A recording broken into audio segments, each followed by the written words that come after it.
El segle XIV i el XV una crisi va arribar. Més d'un segle de depressió per no parar.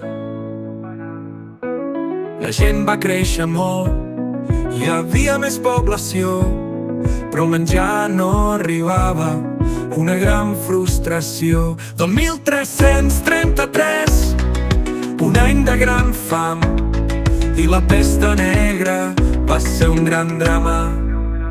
Perquè l'any 1348 la pesta negra va arribar, un terç de la gent a Europa va marxar.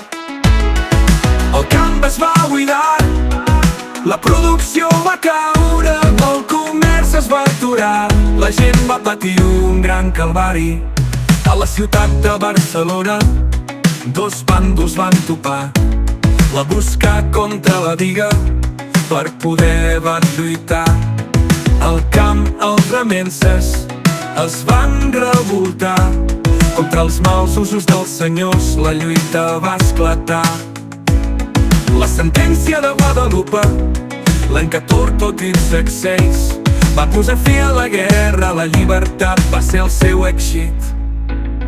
Però la crisi política no es va aturar.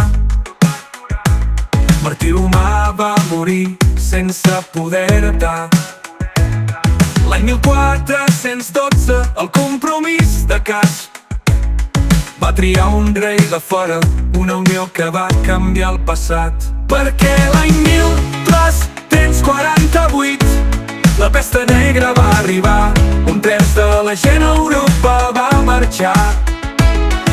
El camp es va buidar, la producció va caure, el comerç es va aturar, la gent va patir un gran calvari.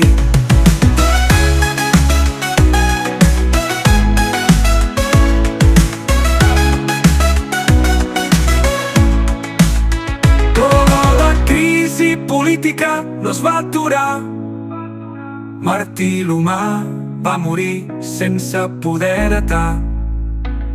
L'any 1412 el Compromís de Casp va triar un rei de fora, una unió que va canviar el passat.